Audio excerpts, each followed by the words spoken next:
Good morning, folks. Current events can distract me from the big picture and the work required to make it happen. See, I was born to love God and others. That's my work. That's my job. Now, what's love got to do with it? Especially now. Everything. It's got everything to do with it. See, love seeks the highest good for others and works without fail to make it happen. So while today seems bleak, I know yesterday was bleaker. I know that tomorrow carries today's hopes and dreams.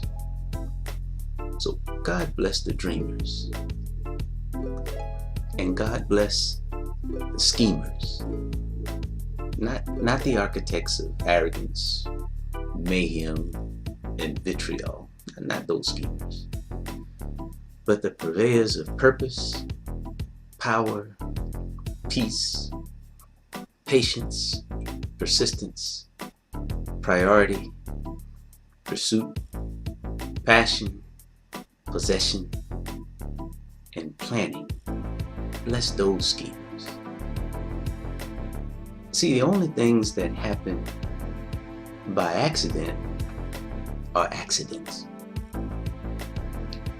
Change and success are intentional, inspirational, strategic, and spiritual. Now you might hear this music playing in the background and you're like, when is this dude just start rapping? You say, I've been rapping since the first word I spoke. Shall I proceed? Yes, indeed. Love is a many splendid thing.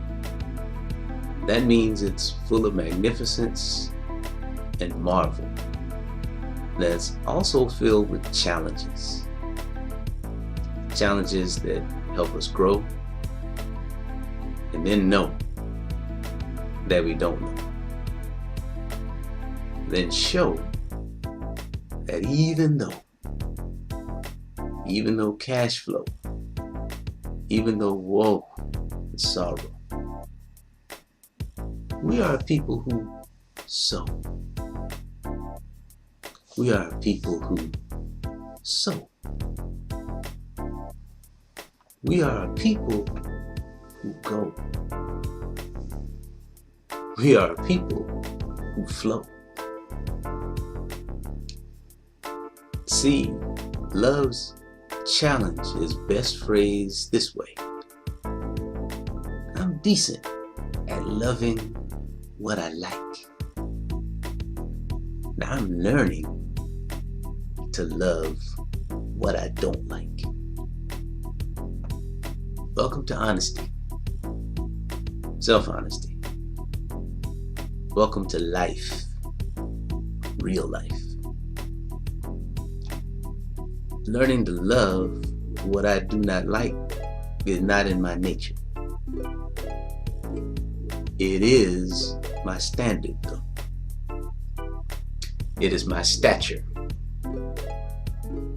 It is how I will stand taller than my greatest enemy. Because when the enemy comes in like a flood, the Spirit of the Lord will raise a standard against him. Hear me now. I am that standard. Search me, Lord, and know my heart. Try me and know my thoughts. For out of the abundance of my heart, my mouth speaks. Guard my heart, Lord, for out of it flows the springs of life. Then I will stand at my watch and position myself strategically to see what God says and what I will then do. See, I do not care for the whims and ways of this world. Not at all. Furthermore, I do not care for the whims and ways of the church. On their worst days, both institutions are indistinguishable. Can't tell one from the other. But I love this world because we are the world. I love the church because we are the church. So that admission might very well be my path to learning to love what I don't like. When I face my enemy and then realize that on my worst days, I am my enemy, then my fight becomes less about defeating my enemy and becomes more about loving myself and others. It becomes more about strengthening, fortifying my weaknesses. It becomes more about asking God to change my heart.